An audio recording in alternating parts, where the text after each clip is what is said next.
Hi there, my name's Adson Ravenhill and I'm from Faith and Later Life. I'm here with Dave Fenton and we're at the Faith in the Second Half conference this week. You just did a wonderful talk for us, Dave, and it inspired all sorts of thoughts in my mind, and one of them was a memory of a wonderful woman named Doreen who I met down in Hayward's Heath. She'd been widowed once, was on her second marriage, and she'd given palliative care for her first husband and was currently caring for her second husband. She'd been a missionary and was basically encouraging people to go again. We hosted her at our conference last year online, and she was such an encouragement, and it's a continuing encouragement to me. Right. Often we talk about people and we say, oh, what a life well lived.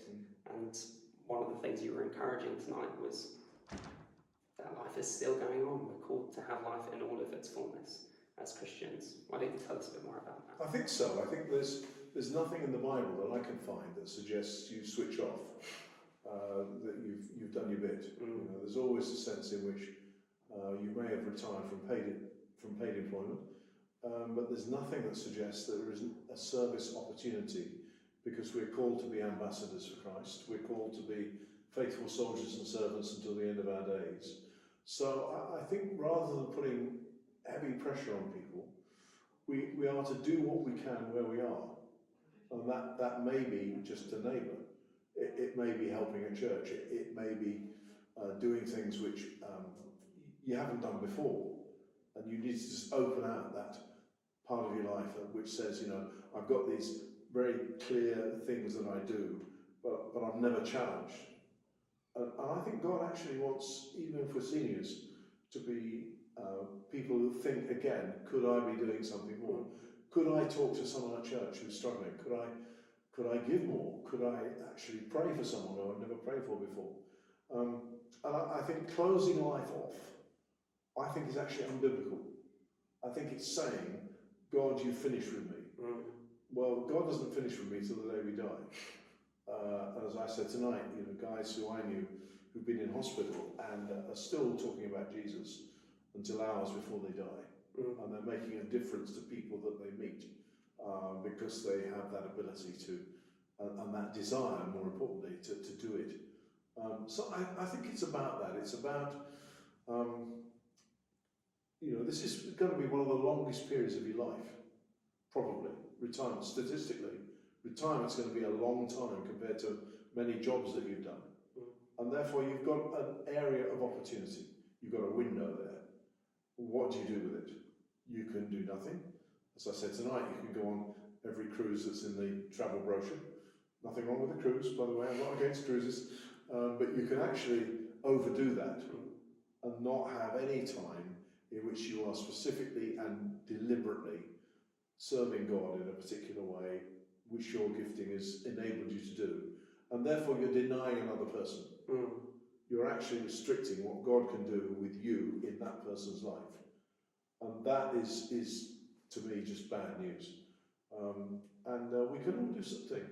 And when I talked about somebody in my own church tonight who had a wheelchair, you know, and drove it like Schumacher, which was lethal. But boy, did that woman pray.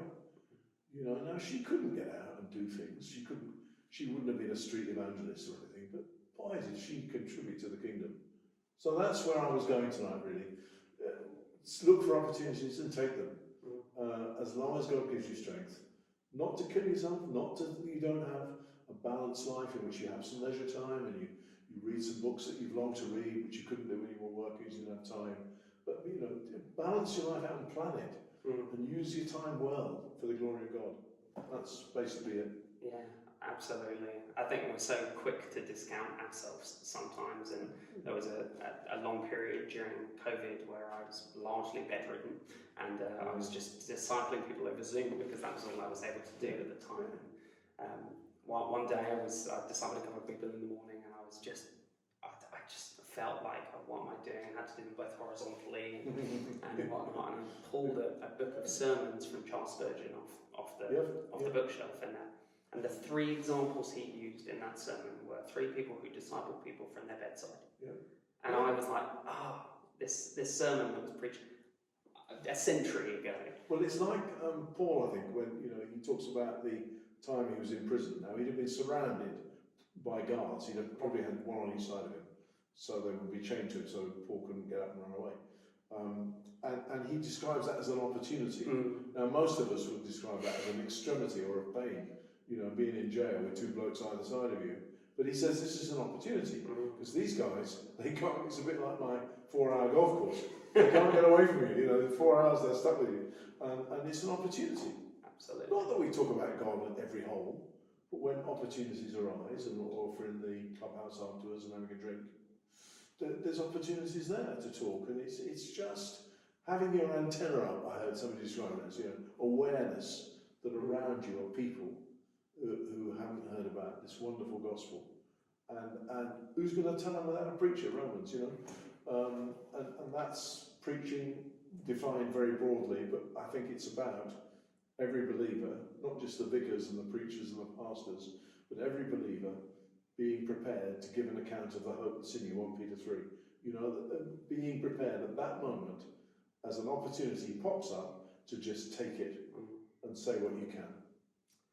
Absolutely. Thank you so much for taking this time, and thank you for being here with us.